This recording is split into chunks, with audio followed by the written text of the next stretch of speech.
नहीं, अभी कहाँ हुआ? अभी तक नहीं हुआ है। नहीं नहीं, अभी भी गोपाल चल रहा था। और किसी का फ़ायदा नहीं कर सकते हो तो नुकसान मत करो।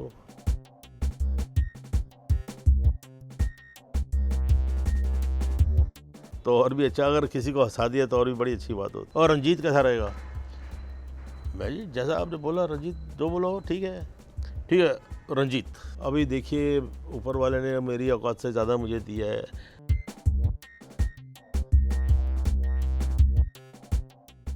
नमस्कार, मैं हूं अवनींद्र आशुतोष। आपका बहुत बहुत स्वागत है हमारे खास कार्यक्रम गोल्डन एरा में।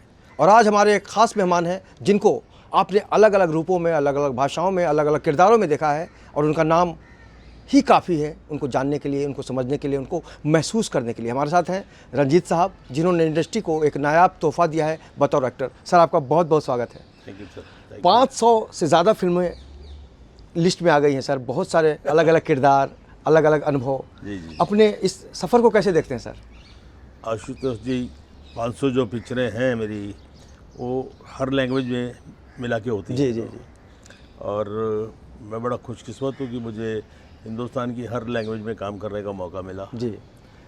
बेसिकली जैसे आपने पूछा है जर्नी क्या हुई, मैं तो फिल्में कभी देखता भी नहीं था और अभी भी नहीं देखता हूँ। अभी मैं अपनी भी नहीं देखता हूँ, क्या देखना, जब काम कर लिए तो हो गया ख़त्म। अब क्या हुआ कि मैंने एयरफोर्स के लिए अप्लाई किया था, हम 3-4 लड़कों ने। मैं दिल्ली में था हिंदू कॉलेज में, तो किसी को बताए बिना, क्योंकि उन दिनों में ये जो एयरफोर्स का जो रिज़ल्ट आता था ऑल ओवर इंडिया 10%, 12%, तो हम लोग बैठे थे उधर कॉफ़ी शॉप में, तो बोले यार करते हैं यार, क्या होगा मैक्स। तो फिर जेब से ही पैसे वैसे भर के फॉर्म लेके आए वो यूपीएससी से, साउथ ब्लॉक से, और हम चारों ने दिया पेपर, पास हो गए। उसके बाद हम medical test, sorry SSB interview के लिए जबलपुर गए रो। तो जबलपुर में फ़र्स्ट टाइम मैं अपने घर से निकला अकेला रो। और मेरा नाम एक्चुअली रंजीत दत्त साहब ने दिया था, गोपाल बेदी। तो मैं गोपाल, तो एक्चुअली फ़ुटबॉल खेलता था दिल्ली में, गोलकीपर था, तो सारे मुझे गोली के नाम से बुलाते हैं। और वो गोली जो था यहाँ बॉम्बे तक आ गया है ना। तो मेरे निक नेम जो था वो सब गोली था, तो ज़्यादा मशहूर हो गया। अब वहाँ पर दिल्ली में हम ऑर्थोडॉक्स फैमिली में पैदा हुए, पंजाब में पैदा हुआ था मैं, और बड़ा मैं दिल्ली में हुआ। लेकिन घर वाले बड़े ऑर्थोडॉक्स, मतलब ये मतलब नहीं, और सब ऐसे बोलते हैं पंजाबी। मेरे घर में तो I am strictly vegetarian, I am a social drinker which I don't like drink. और सिगरेट नहीं पीता हूँ। फिल्मों में तो मुझे सब कुछ करना पड़ता है। तो साड़ियाँ भी खींचनी पड़ती है, दुपट्टे भी फाड़ने पड़ते हैं, ऑल दैट। तो दैट्स माई रोल। तो एसएसबी के बाद में हमारा मेडिकल हुआ, तब उसके बाद में कोई बॉन्ड भरना पड़ता है, नो गारंटी। तो तब मेरे पेरेंट्स को पता लगा, तो उन्होंने बड़ी शाबाशी दी, बोले अच्छी बात है बेटा, ये तो ऑल दैट, एयरफोर्स में जाना और पायलट की ट्रेनिंग के लिए। तो इस तरह मैं for 4 months I was in Coimbatore for my training started. वहाँ हमारे एक इंस्ट्रक्टर थे सरदार जी, और बिकॉज कैंपस में मिलना जुलना ये वो, तो हमें तो मालूम नहीं थी उसकी लड़की है, कोई लड़की थी, तो दोस्ती वोस्ती हो गई। नॉट जो लव क्या होता है वो मुझे कुछ नहीं मालूम था तभी भी, ठीक है आप लड़की हैं, आप लड़के हैं, all that kind of stuff, वही था। और उससे कभी मुलाकात वगैरह हुई तो उसने देख लिया सरदार जी ने, तो हमको छुप के नहीं मिलते थे, ओपन ही तो एक दिन उन्होंने मेरे को बुला के वार्निंग दी। तो उन्होंने कुछ पंजाबी में गाली भी निकाली, और मुझे उन्होंने कहा कि मैं साला तुम्हारा करियर ख़राब कर दूंगा, वापस दिल्ली चले जाओगे, पंजाब चले जाओ, कहाँ से आए हो, अगर तुम मेरे सामने कहीं भी मेरी लड़की के आसपास नज़र आए तो। मैं सीधा साधा मैं लड़की के आसपास, मैं यार सरदार जी अगर वो प्रॉब्लम है तो आप अपनी लड़की को बोलो ना मेरे आसपास नज़र नहीं आएगा। अब मैंने उसको क्या, मुझे कोई मतलब नहीं है, नहीं नज़र आए तो ना सही, मैं को ये थोड़ी कि उधर वो खड़ी है तो मैं इधर चले जाऊँ। आपको पहली बार एहसास हुआ कि मुझे विलन समझा जा रहा है? हाँ, ऐसे विलन नहीं सोचा, पता नहीं शायद क्यों चक्कर तो होता है लड़के लड़कियों के, उन्होंने सोचा शायद हम फ्लर्टिंग में था, विलन नहीं, शायद फ्लर्ट कर रहा हूँ उसके साथ में। तो हर बाप तो अपनी बेटी के बारे में सोचता ही है ना, और उल्टा ही सोचेगा। एनीवे, तो फिर मैंने उसको जवाब दे दिया उसी की भाषा में।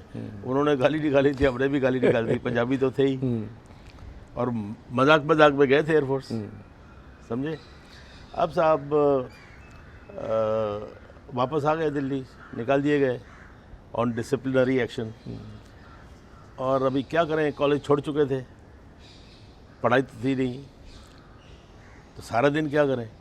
तो बीच में 1-2 घंटे फुटबॉल में चले जाते थे, सुबह उठ के चले जाते थे उसी कॉलेज में, because I was a good football player and लोग मुझे पसंद भी करते थे। तो I used to pass my time like this. कोई प्लानिंग नहीं थी, हमारी फैमिली, फादर का छोटा बिजनेस था, तो अभी कोई डिसाइड नहीं किया था अभी क्या करना है आगे, यू नो, वापस पढ़ाई करनी है या कुछ और करना है या पिताजी के साथ में ज्वाइन करना है। तो एक दिन हमने एक पिक्चर देखी, गाइड, बड़ी डर डर के, यू नो, लड़कों के साथ में। तो हमको बहुत ही कमाल हो गया यार, ये आदमी ऐसे भी होते हैं, ये लड़कियां ऐसी भी होती हैं, क्योंकि वहीदा जी उसमें थी गाइड में, और क्या डांस वांस, ये गाने बड़े अच्छे थे। और देवानंद साहब तो क्या लगते हैं भैया, क्या ऐसे पर्सनैलिटी होनी चाहिए। कट टू, उसके बाद कोई भी बहाना मिलता था, किसी का जन्मदिन है तो गाइड, किसी का और कुछ पास हो गया तो गाइड। वाह। तो इस तरह गाइड 10-15 बार देखी। और उन्हीं दिनों में एक ये पिक्चर चल रही थी, हम दोनों, देव साहब की। जी। वो कोई 5 आने की टिकट होती है, बड़ी सस्ती, रिड्यूस रेट पे। सुबह 11 बजे शुरू होता था शो, या 10 बजे होता था। तो उसमें जाना घर से, क्या जी जॉगिंग करने के लिए जा रहे हैं, जाके थिएटर में बैठ जाना, फिर वो छुपा के कोई देख नहीं ले, तो वो देखना, फिर कराना, फिर ऐसे चलता रहा। तो एक दिन मैं अपने किसी दोस्त के यहाँ गया जी। घर पे, तो वहाँ कोई छोटी पार्टी चल रही थी, तो हम लोग कहीं बाहर जाने वाले थे। जब तक वो लड़का रेडी हो रहा था, मैं बोला चलो मैं तुम्हारे डैडी से मिल लेता हूँ उनको, तब तक तुम तैयार हो जाओ। तो मैं उनके डैडी को मिलने गया। तो वहाँ पर जब बातचीत कर रहा था उनके साथ में, तो एक आदमी खड़ा था, उसने मुझे देखा, मैं जाने वाला था, तो उसने रोका मेरे को। ए लिसन, पिक्चरों में काम करोगे, फिल्मों में काम करोगे? आपने सुना हुआ था, यार दोस्त बोलते थे कि ये फिल्म वाले आते हैं, लड़के लड़कियों को उल्लू बनाते हैं, और बाद में बोल देते हैं, झूठे वादे करके चले जाते हैं, अपने एक्सप्लॉइट करते हैं, बोलते हैं हाँ जी अगली पिक्चर शुरू हो रही है, तुम्हारे को कास्ट करेंगे, ये है वो, ऑल दैट रौनक। और अनाउंस कर देते थे वो पेपरों में, झूठ बोलने के लिए कि फिल्म के लिए एक हीरोइन चाहिए, एक लड़का चाहिए, पेपर में छोटा सा दे दिया इंटरव्यू, तो लोग आ जाते थे। तो मैंने अपने आप, मेरा बड़ा फ्री टाइप का आदमी था ना, और डर नहीं था मेरे में, तो मैंने बोला चलो ये भी एक्सपीरियंस करते हैं। एक्सपीरियंस? हाँ, एडवेंचर। एडवेंचर क्या, मैं कहला मेरा क्या कर लेगा ये, मुझे क्या एक्सप्लॉइट कर लेगा। अच्छा, मैं बड़ा गुड लुकिंग आदमी था, सिगार, अभी भी है, अभी भी। नहीं मैं नहीं, अच्छा, मैं कहा हूँ यार, नहीं अभी भी। अरे नहीं वो ठीक है। वो जो बात कर रहा था, मेरे को ऑफर दिया था जिसने, ही जैकेट वेयर, बड़ा हैंडसम आदमी, good looking man, cigarette holder में पी रहा है, ऑल दैट बात कर रहा था। तो मैंने उसको देखा, तो वो लफाड़िया नहीं लग रहा था मुझे, नो। तो मैंने बोला हाँ कर लेंगे, अभी हमको तो मालूम नहीं था जी। और डर डर के कभी पिक्चर देखी, ये 2 ही पिक्चर देखी लाइफ में। तो उसने अपना कार्ड दिया, और क्लैरिजेस होटल है दिल्ली में, तो उसने वहाँ लंच पे बुलाया, वो वहीं ठहरा हुआ था। तो कल आओ मेरे पास, बात करेंगे। पहुँच गए जी, वहाँ पहुँच गए तो लंच वंच हुआ, उसने हमको स्टोरी सुनाई। वो पिक्चर का नाम था ज़िंदगी की राहें। जिंदगी की राह। उसमें कहानी जो थी, ट्रक ड्राइवर्स की कहानी थी। वो जैद साहब है ना, अमजद साहब के फादर, उनको ट्रक ड्राइवर साइन किया था उन्होंने। और वो मुझे, वो जो मुंडू होता है ना, क्या बोलते हैं उसको, क्लीनर, खलासी। हाँ, खलासी नहीं, ऊपर बैठते थे। उन दिनों में बटन इलेक्ट्रॉनिक तो होते नहीं थे। वो चलो हैंडल मार, तो हैंडल मार, ट्रक स्टार्ट हो जाता, चल भाग के चढ़ जाए, ऑल दैट।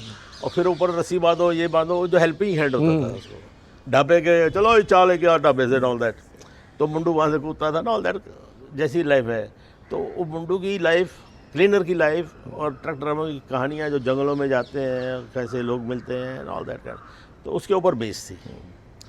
तो वो रोल था मेरा, चूँकि मैं फुटबॉल में बड़ा फिट था, बिल्कुल लाइक चीते की तरह, you know. According to him.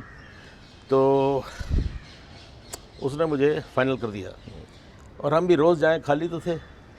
अपने किसी यार दोस्त को, किसी को बताया भी नहीं, कान में भनक भी नहीं डाली कि भाई बोला देखो हम भी यार दोस्त होते हैं, जैसे आप इकट्ठे मान लो बैठे हुए हैं, एक लड़का आगे बोलता है या मैं ही बोलता हूँ यार मैं फिल्म लाइन में जा रहा हूँ हीरो बनने के लिए, तो जैसे मैं उठ के जाऊँगा तो ये लोग क्या करेंगे, अच्छा कमेंट होगा, अब भाई शक्ल देखिए यार, अरे चाल देखो कैसे चल रहा है, अपने आप को हीरो समझते हैं। तो क्या बोलते हैं, हाँ तो किसी को कान में भनक नहीं। मैं रोज़ जाऊँ घर में, एक दो बार पूछा माँ बाप ने, उनको भी मेरे पे ट्रस्ट था कि मैं कोई गलत रास्ते पे नहीं हूँ, कहीं नहीं हूँ। मालूम था फुटबॉल खेलता है, जाता है, लोगों से मिलता है, अभी पढ़ाई वढ़ाई भी करनी है, जो कुछ भी होगा फ्री था, ऐसा शक भी नहीं था उनको। और साहब मैं सुबह जाऊँ, उसको मिलूँ, और अपने लंच वंच खिलाए, और कभी कभी शाम को ही वॉज सोशलाइट, दिल्ली के लोग जानते थे अच्छे। और उसकी बैकग्राउंड क्या थी, जो उसने बोला कि वो ब्रिटिश फिल्म इंडस्ट्री है ना जो, उसके साथ कनेक्टेड था।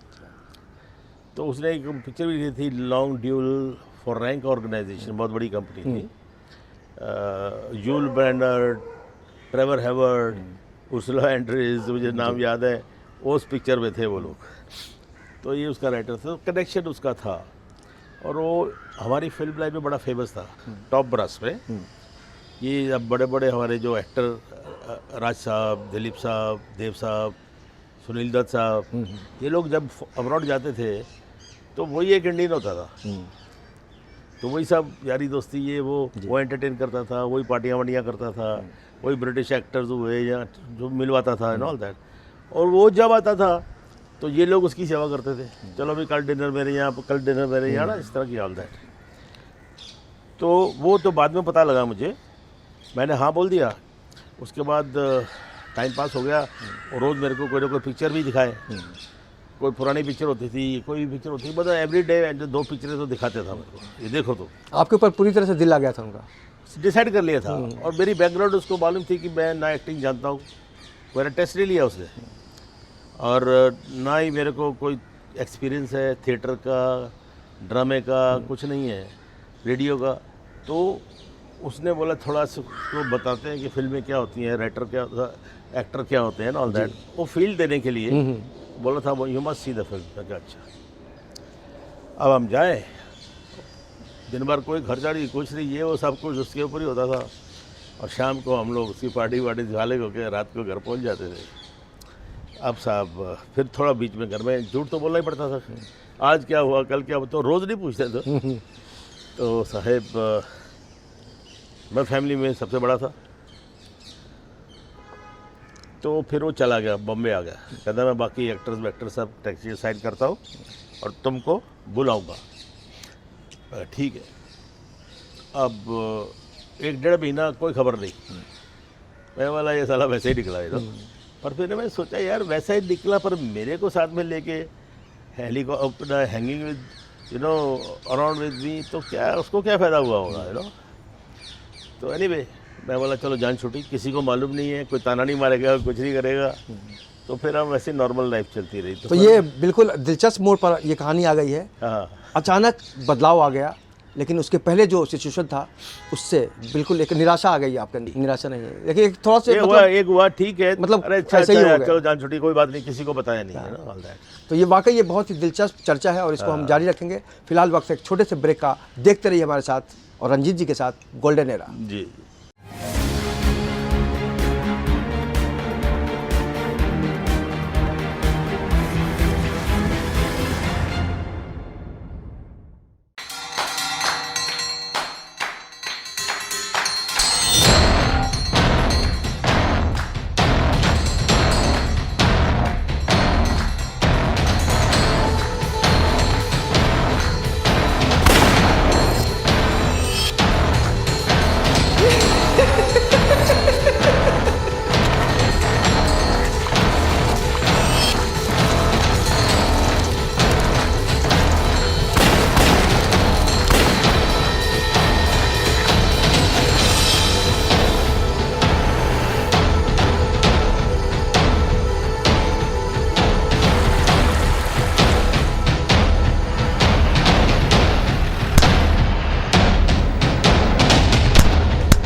ब्रेक के बाद आपका एक बार फिर से बहुत बहुत स्वागत है। आप देख रहे हैं मेरे साथ गोल्डन एरा और हमारे ख़ास मेहमान हैं गोपाल बेदी यानी रंजीत साहब। रंजीत साहब ने जो भी कुछ किया है स्क्रीन पर बहुत अलग अलग कहानियां हैं, लेकिन जब उनको पहली बार ऑफर मिला और वो बात नहीं बनी, क्लाइमेक्स बिगड़ गया, तब मुंबई का कैसे हो गया सर?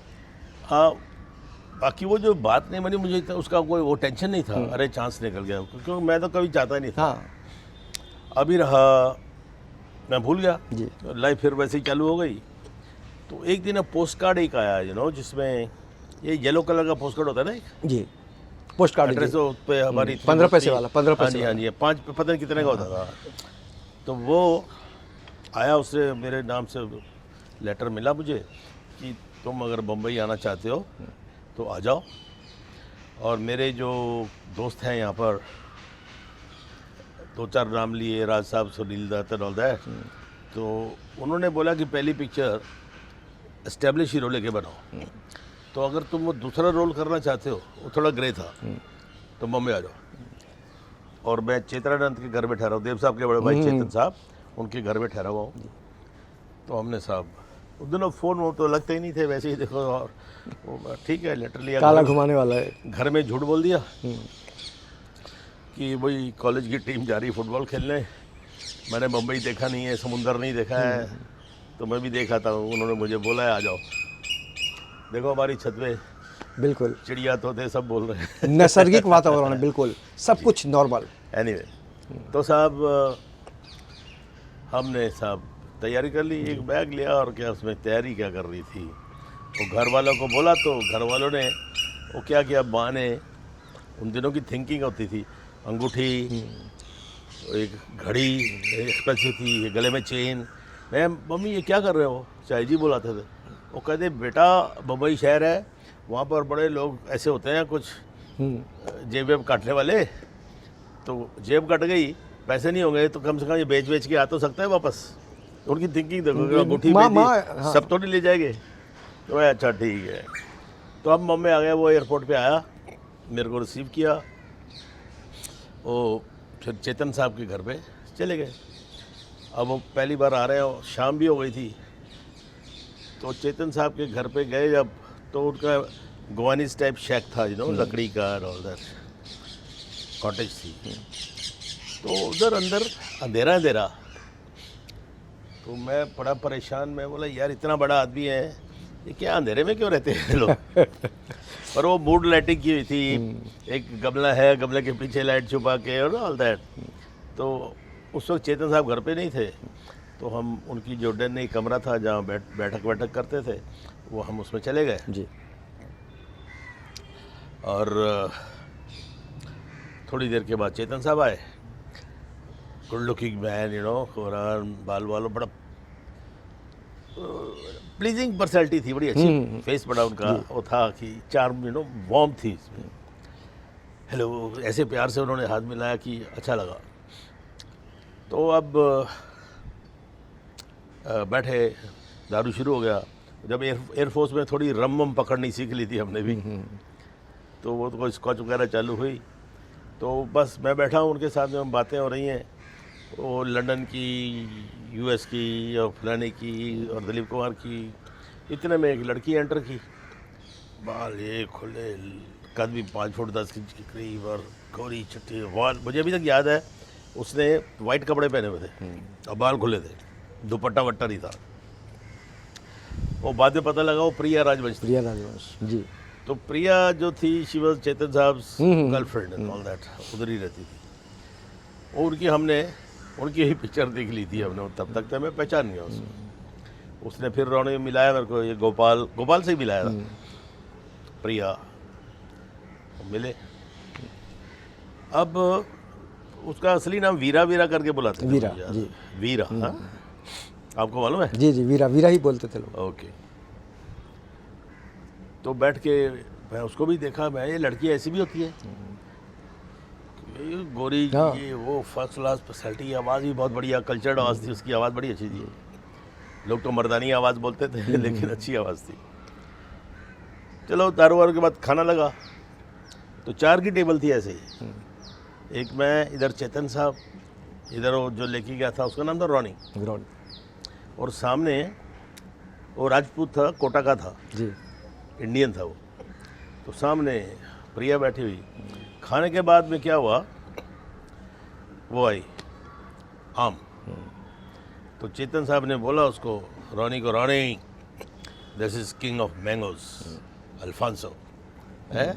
तो इतने में प्रिया ने काट के पूरा ही काम लिया, गुठली छोड़ के सारा काटा, फिर इधर से काटा और 2 फाड़ियाँ जो काटी उसके चाकू के साथ वो उसके अंदर पल्प के अंदर बर्फी टाइप बना दिया, आइसक्रीम जैसे होती है। मैं बड़ा परेशान हो रहा है, ये क्या हो रहा है। तो उसने प्लेट में वो 2 फाड़ी डाली, एक चम्मच रख दिया, चेतन साहब को दे दिया, मुझे दे दिया, इसको दे दिया, और खुद भी लेके 4 आम थे, चारों काट के हो गए। और गुठलियाँ सेंटर में पड़ी। अब मैं समझ नहीं आ रहा कि ये चम्मच क्यों दिया है जी। Frankly speaking. तो भाई ऐसी सोसाइटी वाले थे, ये चम्मच किया। तो मैं ऐसे चम्मच ऐसे पकड़े घुमा रहा था, चोरी चोरी आंखों से देख रहा था, ये खाना शुरू करें तो मैं भी वैसे ही खाऊं। तो साहब वो चम्मच उन्होंने एक स्कूप लिया, चेतन साहब ने मुंह में डाला, वाह डिलीशियस। रोनी ने बोला वाह वाह डिलीशियस, वाकई ये किंग ऑफ मैंगोज है। ये बात करते करते हमने भी लिया, टेस्टी था। और ऐसे जब लिया तो दांत में चम्मच लग गया है हमने। तो मैं परेशान हो गया। फिर मैंने, वो प्रिया सामने बैठी थी, मैं इफ़ यू डोंट माइंड ये गुठली ले सकता हूँ। हे यू लाइक गुठली? मेरी असली टेस्ट तो गुठली में होता है। तो कहने लगी यो श्योर श्योर। उसने चारों गुठली मेरे आगे कर दी। अब मैंने लेके साहब अपने हिसाब से, जैसे पंजाब में ऐसे खाना शुरू किया। तो प्रिया ने चेतन साहब को बोला, चेतन साहब आम ऐसे खाए जाते हैं। मैंने सोचा पता नहीं सरकास्टिक है या क्या है, ठीक है अभी तो मज़ा आ रहा है, खाओ ना तुम। तो साहब चेतन साहब ने कोई लुक दी होगी। तो बाद में पता लगा कि चेतन साहब बड़े इंग्लिश टाइप थे ना, उंगलियां चाटना वाटना उनको अच्छा नहीं लगता था। तो वो भी परेशान थी, प्रिया भी। और जो भी आता कहते हमें भी खाने नहीं थे। उसने बताया मेरे को, आई आस्क्ड कि तुम उस दिन बोला ऐसा, वॉज इट सरकास्टिक या क्या? नहीं अरे गोपाल वो क्या है कि हमको भी खाना होता है, खाने नहीं देते, हम चोरी से जाके खाते हैं। जी। तो कोई बात नहीं। तो ये ऐसे हुआ। फिर रात को हम सोए, हमारा बेड उधर ही लगा दिया, 2 ही कमरे थे और दीवान था एक, उसके ऊपर मेरा बेड बना दिया और गुड नाइट हो गई। और वो नौकर था उनका एक जो कर रहा था काम, उसने पानी का गिलास रख दिया और बोल दिया साहब अच्छा मैं जाता हूँ, सुबह मिलेंगे। हाँ ठीक है, कुछ चाहिए तो नहीं। तो हम लेट गए। जब सीधा लेट गया, मैं सोच रहा हूँ यार ये जो आदमी मुझे लेके आया है ये फ्रॉड तो नहीं हो सकता है। ये इतना बड़ा चेतनानंद देवानंद का भाई उसके घर में रहता है और कैसे बातें कर रहे थे, ये फ्रॉड नहीं है। अपने कंसोलिंग माई सेल्फ। चलो अब मेरी साहब आँख लगी। अच्छा इतने में क्या हुआ, एक कुत्ता घर का था छोटा वो मेरे बेड के नीचे आगे घुस गया है। मैं थोड़ा भी हिलूँ तो मैं नीचे से वो घुर रहा है। तो मैं कहा यार मर गया यार, ये तो मैं नया हूँ इस घर में, साला काटेगा मेरे को। अब जैसे आंख लगी तो घूम मच्छरों ने काटना शुरू। जू में उन दिनों में मोटे मोटे मच्छर होते थे। इधर क्या गाय भैंसों के तबेले होते थे पहले, अभी तो शिफ्ट कर दिए ना। तो उसकी वजह से मच्छर बहुत थे जू के अंदर। तो काटे, मैं क्या करूँ, हालत ख़राब। ये पैर पे काटे, उधर काटे। वो मैं चादर जो लेके, अब मेरी एक आदत है चाहे बर्फ़ गिर रही है मैं मुंह ढक के नहीं सो सकता। अब मैं जहाँ खोलूँ थोड़ा मुंह सारा उधर ही आ जाए, बड़ी परेशानी हो रही। अब मैं ऐसे तंबू सा बना के चादर का ऐसे पकड़ के बैठ गया और जैसे सांस लूँ फिर बंद कर दूँ ताकि मच्छर अंदर ही आ जाए। और बीच में वो भी सुन रहा हूँ कि यार ये फ्रॉड नहीं हो सकता। वो लूप चालू था मेरा, कई ट्रैक एक साथ चल रहा था। जी। अब इतनी देर में कुछ आवाज़ें आनी शुरू हुई। आशुतोष जी मेरी तो हालत ख़राब। उस समुंदर के किनारे पे उनका घर था। रात को हाई टाइड जब चालू हुआ तो उसकी वेव्स जो थी ना वो आगे पत्थरों पे टकराती, जो घर की बाउंड्री में पत्थर रखे होते ना बड़े बड़े बोल्डर, तो हाई ब्रीज जो होती है, हाई हाई टाइड की ब्रीज भी, हाँ वो खिड़कियाँ लकड़ी की थी, ऐसे करे। तो हमने एक दो पिक्चर भूतों की भी देखी थी, डरावनी। तो मेरे को लगा 3-4 आवाज़ें आती। मैं बोला यार एक तो लाइट कम है अंधेरे में, और दूसरा साला घर में भूत भी है। सबको डराने वाला खुद पहली बार डरा। नहीं वो तो मैं हाँ, तो भूत बाद में डराने वाला वो तो वही आप जैसे राइटरों वाइटरों ने पकड़ के मुझे बना दिया, मैं बताता वो भी आपको। जी डराने वाला नहीं, तो ये डरा मतलब ऑब्वियसली डरेगा ना, ऐसी आवाज़ें आई और मुझे मालूम नहीं है कहाँ से आ रही है आवाज़, मुझे मालूम नहीं है समुंदर की है। अब मैं तो बैठा तो हुआ था। जब एयरफोर्स में गया था, हमारी मदर ने हमको वो दी थी एक किताब हनुमान चालीसा की, तो हम रात को पढ़ा करते थे सोने से पहले। तो अभी तक मुझे याद है हनुमान चालीसा, तो मैंने हनुमान चालीसा पढ़ना शुरू कर दिया। ये आपको डिटेल में बता रहा कुछ हूँ, मतलब शक्ति मिली होगी आपको। बताता हूँ। हनुमान पढ़ता जा रहा हूँ, तो उसमें एक लाइन आती है। वो लाइन क्या होती है? भूत पिशाच निकट नहीं आवे, महावीर जब नाम सुनावे। और 1 घंटा हो गया मैंने ऐसे निकल गया जी, भूत पिशाच निकट नहीं आवे, महावीर जब नाम सुनावे। अंदर अंदर ही पढ़ रहा हूँ मन में, और जैसे थोड़ा हिलूँ, क्यों पैर कब तक ऐसे रखेगा, और नीचे से कुत्ता। मैं यार नीचे कुत्ता, बाहर भूत में रख गए, मैं किधर आ गया बम्बई में। अब साहब वो टाइम पास हुआ, और फिर वो लो टाइड आया होगा, जो मुझे बाद में पता लगा हाई टाइड लो टाइड क्या होता है। तो आवाज़ें बंद हो गई। मैं बोला ये तो हनुमान जी ने कमाल कर दिया। फेथ ऐसे ही होता है ना। जी वो लाइन जो थी भूत पिशाच निकट नहीं आवे, महावीर जब नाम सुनावे, मैं बोला भूत भाग गए, वेरी गुड। फिर मैं पढ़ते पढ़ते फिर मेरे को नींद लगी, मैं उधर ही ऐसे लुढ़क गया।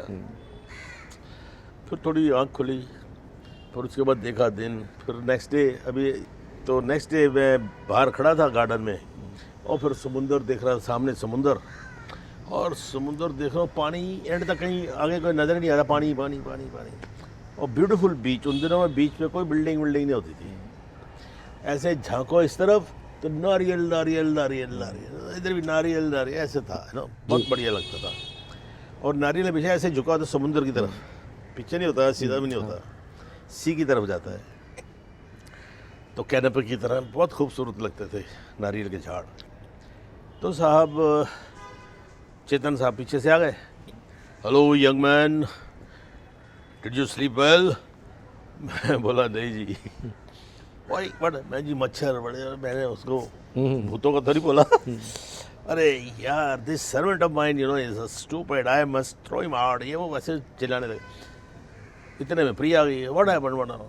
कहते लोग man whole night he was awake यार बिकॉज ऑफ मस्कीटोज। उसको इसको मच्छरदानी देनी चाहिए, हमको भी मच्छरदानी लेके सोते हैं, तो इसको क्यों नहीं दी उसने? इज़ वेरी इररिस्पॉन्सिबल करते। इतने में रोनी आ गया, अरे यार, अरे कोई बात नहीं। मैंने बोला मुझे शर्म आ रही है कि यार इतना कोई नहीं सोया तो क्या आफत आ गई। तो वो क्या नाम लेते हैं, बाद में ब्रेकफास्ट वगैरह हुआ, फिर मेरे को इधर सैन एंड सैंड होटल में शिफ्ट करवा दिया नेक्स्ट डे। वो तो रात को आया था, रात को उधर ही सो गया था ना।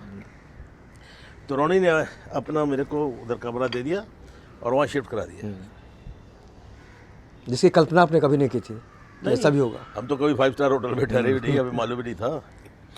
तो वहाँ शिफ्ट गए, तो मैं सारा दिन सोया। उसने मुझे बोला शाम को मैं आता हूँ, वो चला गया। मैं सारा दिन ऐसा सोया कि पूछो मत। अब उसका 4-1 बजे फ़ोन आया नीचे से, क्या कर रहे हो? मैंने जी सो रहा हूँ। अरे नीचे आओ, मैं तुम्हें किसी से मिलाना चाहता हूँ। तो मैंने बोला अच्छा जी। तो उठा फटाफट ये तैयार होके नीचे पहुँच गए। नीचे पहुँचे तो मुलाकात हुई, अंदर निकले रास्ते में। तो उन दिनों में सैन एंड सैंड में 2 क्रू ठहरते थे, इटालियन एयरवेज और स्विस एयर। और फॉरेनर्स तो हमने कभी देखी नहीं थी, नज़दीक से या दूर से भी नहीं देखी थी, फ़ोटो कहीं पता नहीं देखी होगी। तो वो बिकिनीज पहनी हुई हैं, वेयर बैग है, नज़र नहीं आ रहा कुछ। और लड़के जो कुछ थे जो स्टूवर्ड होते हैं साथ में कंपनी, तो पूरा क्रू ठहरता था। वो ऑयल लेके क्रीम लेके उसकी पीठ पे मल रहे हैं, और हमारे तो कान लाल हो रहे हैं। ये क्या हो रहा है भाई? तो मैं चोरी चोरी देख रहा था। मैं कि रोनी मुझे देख लेगा, तो बोले ए बदमाश तुम लड़कियों को देखते हो। तो मैं चोरी आंखों से यूँ देख रहा था, ऐसा भी होता है। तो इधर में जाके पूल साइड पे बैठ गया। वहाँ पर एक मलेशियन लेडी थी, एक और अनइंटरेस्टिंग आदमी था, और हम भी बैठ गए। तो मैंगो मिल्क शेक मंगवाया गया, पिया गया। इतनी में मैं बोला यार क्या किससे लिया है मिलाने के लिए, you know the Malaysian lady was serving, उन दिनों में रामायण बना रहे थे उधर। तो वो दत्त साहब की गेस्ट थी, सुनील दत्त साहब जी। तो इतने में बाजू में एक कुर्सी पे एक टॉवल पड़ा हुआ था, वहाँ एक हाथ आया और हाथ तौलिया उठा और सीधे मुंह पे, सॉरी रोनी यार वो क्या हो गया फलाना हो गया कुछ बोले हो तो। और उसके बाद में उनका चेहरा देखा मैंने, आंखें लाल, गोरा, स्लिम, हैंडसम आदमी। एंड मिलाया गोपाल और मैं हाथ मिला दिया, कैजुअल होता है हाँ जी गोपाल। वो कभी ऐसे नहीं बोलता था मैं लड़का हीरो बना रहा है। अब साहब दस साल वाला चलो घर चलते हैं। अभी दत्त साहब की चर्चा हुई है हाँ। और जाहिर तौर पर सुनील दत्त का जो योगदान इनके जीवन में बहुत महत्वपूर्ण है, लेकिन अभी एक छोटा सा ब्रेक ले लेते हैं, फिर ये चर्चा जारी रखेंगे।